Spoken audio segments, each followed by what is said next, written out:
Not unto me, O God, but unto thy name bring glory. What are atheists saying? They lack a belief in God. 2, there is no need for God. Or 3, they don't believe in God. They will categorize their beliefs. They will tell you that a person that says that there is no God is an atheist still, but he's a strong atheist. They will tell you that a person that don't believe there's a need for God is still an atheist, but he's not as that strong. Hallelujah to Jesus. And on and on. But when I tell you that I am a Christian, why don't I categorize myself? We could never use the different nomination to say that we have categorized ourselves, because we still believe in the same God, and we still believe there's a God. That's the point of our belief. That's the basis of our belief. There is a God. And there's Christians that will tell you that they have different beliefs as to who God is, but the core of the belief, or the basis of the belief, is that there is a God and there is a need for him. Hallelujah to Jesus. But if my fellow atheist brothers believe that there is no God, I will start with you guys first. Can you prove that there is no God? What evidence do you have? Or how can scientists prove to us? Or I shouldn't use that word, that's already so strong. Because we can't prove anything 100%. But what evidence do you have that there is no God? This is how I should say. What evidence do you have that there is no God? How can you show, or what can you show me that there is no God? And for my brothers that believe that there is no need for one, how can you show me that based upon nature itself and how nature is, there is no need for God? They will tell you that nature itself operates on its own and stuff like that, and it doesn't need any intervention. But my brothers and sisters, if the earth wasn't fine-tuned and constantly sustained, it wouldn't be operational today, and we wouldn't be able to sustain life.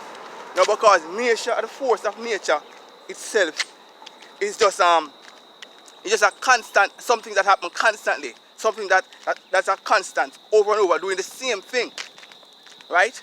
And these things were put in place to sustain the earth. These things were put in place to sustain the earth. Hallelujah to Jesus. My brothers and sisters, it's a hard thing for a man. And I hear another thing. I hear Richard Dawkins say that there's a new name for atheist, because that probably the word atheist is not such of what would I say? Such an appealing word. So they're referred to now as bright. But the core of the belief is to say that they are bright. They have knowledge. They are intellectual. They have knowledge. They have great knowledge and wisdom. Unlike us Christians, we don't think. We just jump and believe. This is what they say. This is what their beliefs are. So there's no thinking Christian. There's no person that's a Christian and have thought through all that they have thought through and have looked upon all the evidence that they have looked upon, but still have their belief or their basis around the belief of God, and they believe that it has to be God that has sustained the earth. Hallelujah to Jesus. My brother and sister, it's such, they have tried to find ways to detach yourself from God, and they come up with so many other ways to contradict themselves. Atheists will refer to evolution and the age of the earth, and saying that the Bible got the age of the earth wrong. When the Bible had told us the age of the earth, it told us what taking place. It told us what taking place in time, when time began. You know, the 6th day that God had took to create the earth and the animals and stuff like this. But in the beginning, when the earth created, it didn't tell us how long that was. And if God was outside of time, was in the beginning, but the days didn't start count, or it wasn't the knowledge wasn't given to us as to the days before. It was after us. It was in the, I think, the 3rd verse that God that it stated that the days were counted, and it was the 1st day and 2nd day and so on and so on. But the earth would have been created long before this.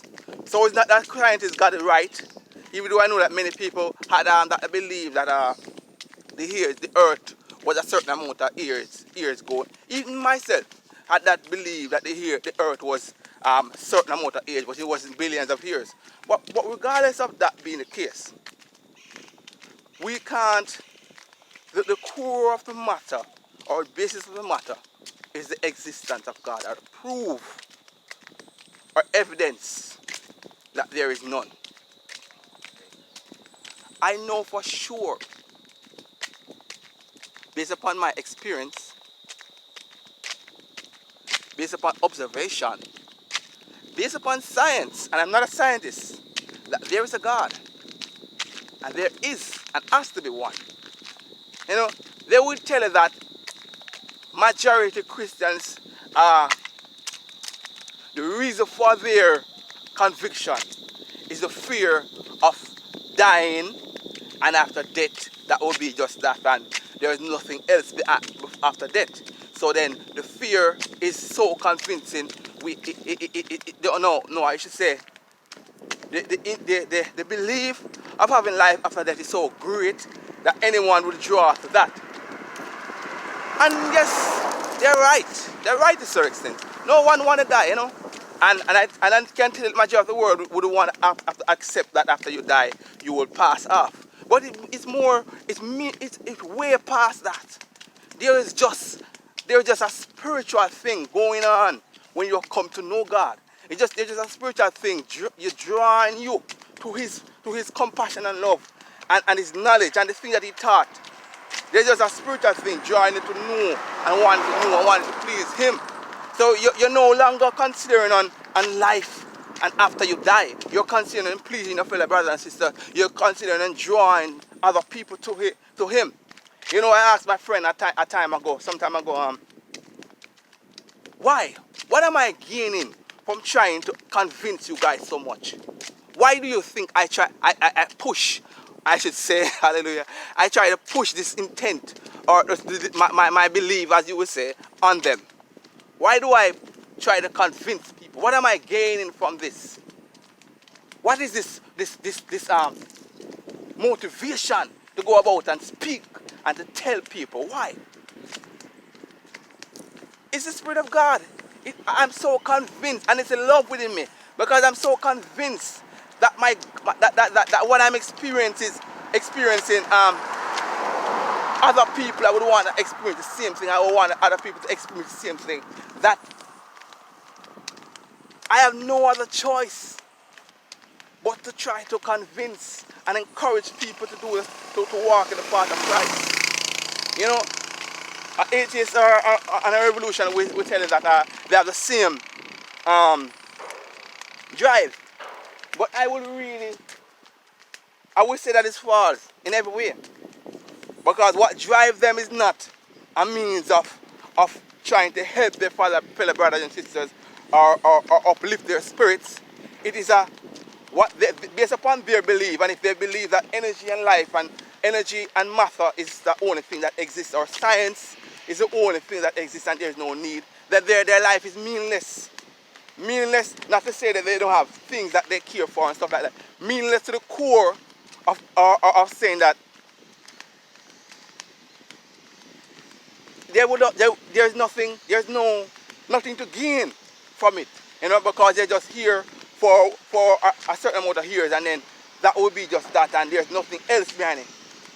And if you base your life upon their belief, it will be morally a means of population, you know, sex, money, and all these things, the pleasures of the earth. This will be their basis, you know, because if you're going to live a certain time or just have a certain lifespan, then you will want to enjoy as much as you can the flesh and the things of the flesh and the things that is to be gained here, you know. But we as Christians, we don't believe this. The things that we have to suffer, and we will suffer. We will suffer for the latter end will be great, and our reward will be great afterwards.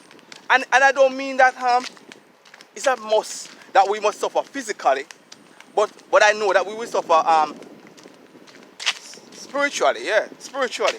We will suffer this way, you know, because there are people that when you talk about Christian, and there's such a revolution or a scientific revolution that whenever you tell someone that you're a Christian or try to encourage them, you would morally be oppressed. You will be depressed. They will tell you all other things, and my brother, it's just a hard thing. However, my brother, be blessed and be safe, you know, and be continuously be blessed by Christ. We thank you. For I thank him for his word.